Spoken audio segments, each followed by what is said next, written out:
Want to go fast on the drag strip? Buy a Dodge Demon. Want to go fast on a track? Buy a Porsche 911.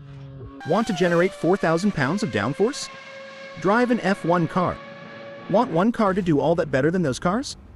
Then you need a McMurtry Speirling.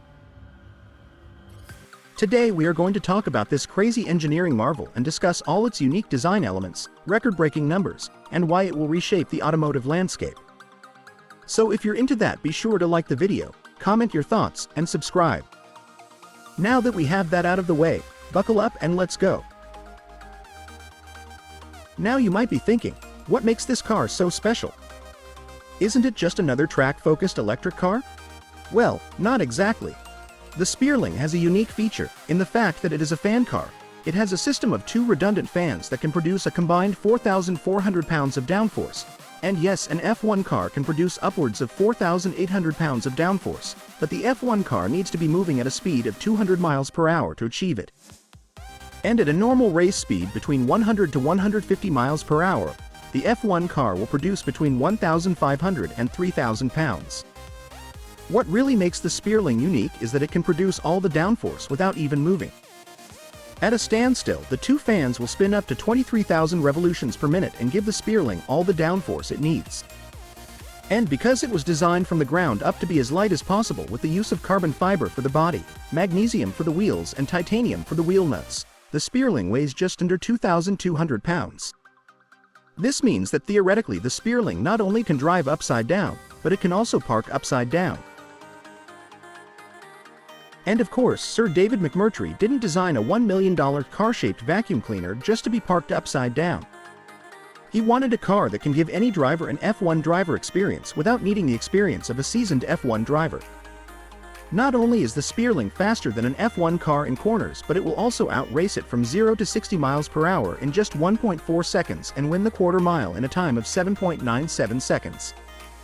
And just for perspective, that's not only faster than an F1 car, which typically needs 2.4 seconds to go from 0 to 60 and needs 9 seconds to finish the quarter mile, but it's also faster than the fastest accelerating car in the world, the Rimac Navara. To know more about the Navara, check out the video in the pop-up banner or follow the link in the description where I talk about the top 10 fastest accelerating cars in the world. So, it's fast in a straight line and it's fast around the corners, but what else can it do? Well, this 1,000 horsepower pocket rocket destroyed the Goodwood Festival record when it finished the 1.17 mile, 9-turn hill climb in 39.08 seconds. That's 8 seconds faster than the next car on the list, the McLaren P1 LM. Now, McMurtry didn't exactly invent the fan car concept. In 1970, the Chaparral 2J was the first race car prototype to debut this technology. And later in 1978, the Brabham BT46 debuted and dominated in the Swedish Grand Prix. And this car was designed by the legendary Gordon Murray, who went on to design the famous McLaren F1 and the new T50, both of which are also fan cars. Yes, the best supercar in history was secretly a fan car. So the Speirling isn't exactly the first car in history to have this feature, but it's the way McMurtry designed the car that makes it amazing. With a system of 2 redundant electrical fan motors, the Speirling will give you the confidence to drive around the track at speeds that will leave you in shock.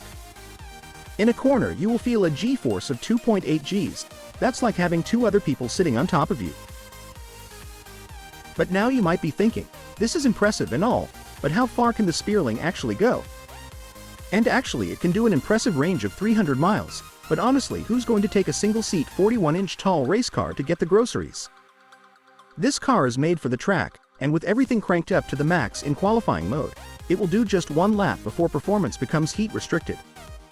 But don't worry, at GT4 pace it can easily do 10 laps at Silverstone before running out of battery, and it just needs 20 minutes to charge up and be ready to go again. The McMurtry Speirling is truly a marvel of engineering and an experience that will be enjoyed by all 100 people who will be able to buy it. It's a car even Batman would be proud of driving, and yes, it does come in black. But what do you think? Will more cars integrate fan systems in the future? Tell us your opinion in the comments section below. Thanks for watching and see you soon.